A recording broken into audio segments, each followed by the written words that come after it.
Hello and welcome to Designer Discussions with Jason, Mirjam, and Maria. Today we are talking about how to pitch a podcast.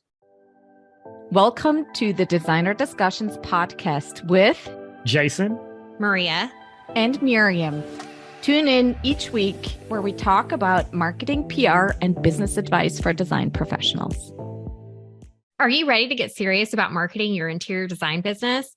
Our Designer Discussions Marketing Studio offers a series of in-depth, actionable, and done-for-you content to guide your marketing, PR, and business development. We want to help you transform your business and elevate it to work with your dream clients. Go to designerdiscussions.com/marketing studio to get started.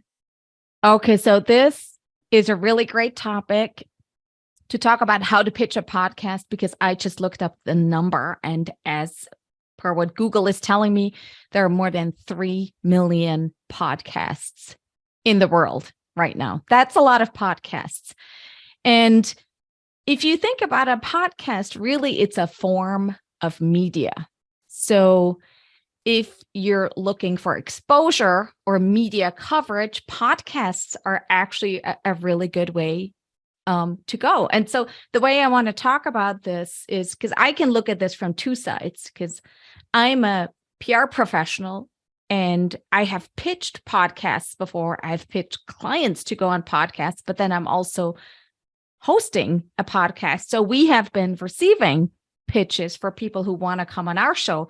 So let's look a little bit at both of those sides. There is certainly, because there are so many podcasts out there, there are already PR agencies that all they do is pitching podcasts for clients. And some help podcast hosts bring in guests that work for their shows. Those are podcasts that are a little bit more, a little bigger than ours right now, but maybe one day we'll get there. Just kidding. But so it's really turning into big business, and people are catching on, and people want to be featured on podcasts, right? So generally speaking, when we talk about pitching podcasts, all the same rules apply that apply for other media pitches. And so what are those rules, right? The number one rule for any pitch is you have to personalize it. Okay. If you send, and we have been getting emails like this, and initially, not to out the two of you, but like Jason would get really excited. It's like, oh, there's this person who wants to be on our podcast. And I look at the email, I'm like, nope, absolutely not. This is the most generic email, the most generic pitch I've ever seen. Absolutely not. I'm going to consider anybody like that. So, and there's a lot of people like me out there evaluating these pitches. So if you pitch, always make it personal. So what does that mean? It's like, find the right podcast. So if you pitch a podcast, never pitch a podcast that you haven't listened to. Do research, see what their content is, see what their format is. Do they have guests? If they don't have guests, then there's no point in pitching yourself as a guest, because that's not going to happen. And it looks unprofessional, when things like that happen. So make sure, if you want to be a guest on a pod, make sure they have guests. Make sure that you customize your topic for the show and for the host. And when I say that, it's like, don't think about what you would like to say. Think about what would add value for the audience of that podcast, because that's what the host wants, right? So when you're hosting a podcast, we look at it the same way. It's like, if somebody pitches us and maybe the topic is super interesting, like to me or to Maria or to Jason, but it's not really a good fit for the audience that we're speaking to, and then there's no point. So you have to make sure that you put enough thought into it, that you make it valuable, and you have to know the name of the person that you're writing to. You have to know the name of the podcast, the name of the host, a little bit about them, and then you have to explain how you can provide value for the listeners of the podcast. That's the number one. And honestly, of all the pitches that we've gotten, which is not hundreds, but they do come in. And maybe I've seen 2 that would qualify for, the quality of the pitch that I've just mentioned. And when we get a pitch like that, then I do respond. It's like, if we get a pitch that's just generic, it comes from somebody or some agency who didn't take the time to really look at who we are, I don't feel the need to answer. So that's the most important thing. Customize it.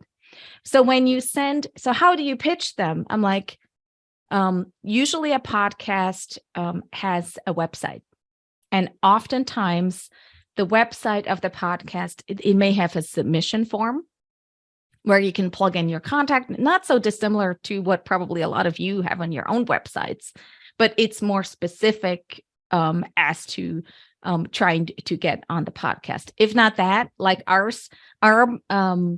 website doesn't have that, so we just have an email address. But the pitch should be somewhat formal, and structured. So you want to keep it short, so it doesn't take 5 minutes to read through a novel, but just tell them who you are, why you like their podcast, why you think that the topic that you're suggesting would be a good fit, and how we would benefit their listeners.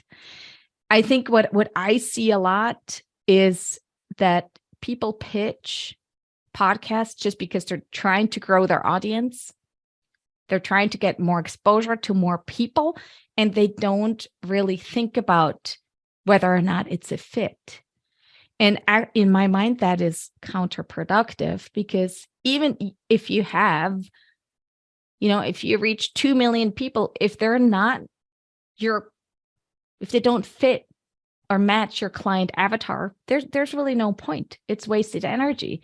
So you're better off trying to niche down and find the podcasts that truly target the audience that you are targeting. It'll be much more effective for you. It's like Jason always says, it's like you have to know who you're talking to. And the same thing applies for podcasts. So like I said, keep it fairly short. If you have had appearances in other podcasts, absolutely, I would or if you have your own podcast, include that for reference. It's also not a bad idea to include some media coverage that you have garnered for yourself in the past, just to sort of, position yourself as a valuable guest. And once you pitch it, especially if it's in an email, it is not a bad idea to follow up, because maybe the person that you're pitching gets a lot of pitches. They may not have read your email. It may have fallen through the cracks. So if your pitch is legitimate and you really believe that you want to be on there and you can add value, then I would follow up once or twice. And if you don't get any answers at that time, then maybe think of another angle. Maybe it wasn't the right angle that you were using, or find another podcast to pitch. So those are my basic rules for pitching podcasts.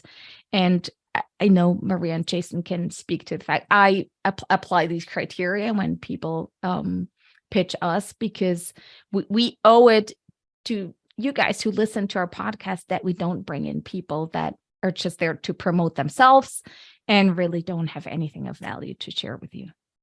So I would say there are 2 things that anyone who is actively listening to a podcast and is learning from the podcast and appreciates the podcast platform can do is, 1, leave a review.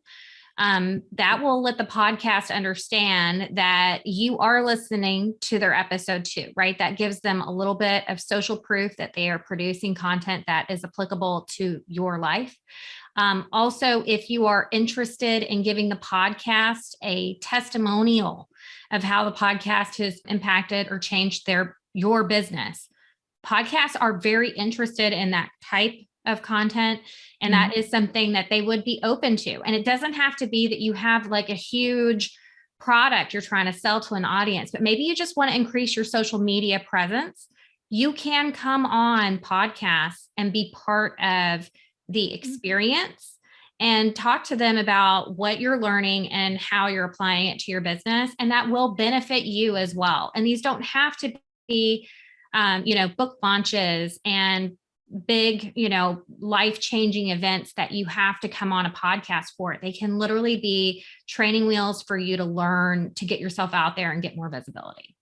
Well, what I'll add on to that, like Mirjam said, we get a lot of pitches and they are emailed to us. Some of them you could tell almost instantly. And I had to be taught this because how she had said earlier on when I would come to her saying, oh, we have people wanting to be on our podcast. And she would show me like how you can tell, like if it was how they really knew what we were doing as opposed to if they were just trying to pitch and really hadn't seen anything. And so I would say about 80% of the people that have reached out to us really have not even listened to the show.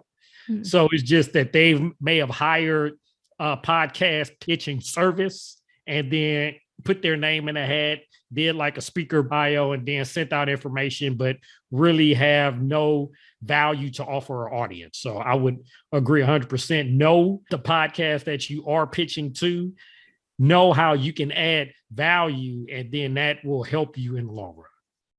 Okay, awesome. I think that's really most of what everybody needs to know about podcast pitching. So thank you for listening to Designer Discussions, and we'll see you back here next week. Are you ready to get serious about marketing your interior design business? Our Designer Discussions Marketing Studio offers a series of in-depth, actionable, and done-for-you content to guide your marketing, PR, and business development. We want to help you transform your business and elevate it to work with your dream clients. Go to designerdiscussions.com/marketing studio to get started. We hope you've enjoyed this episode of Designer Discussions and all of the helpful information. Subscribe to our podcast, leave us a review, and share it with your friends. We look forward to having you back next week. For more information on the podcast and the marketing studio, visit designerdiscussions.com and follow us on social media.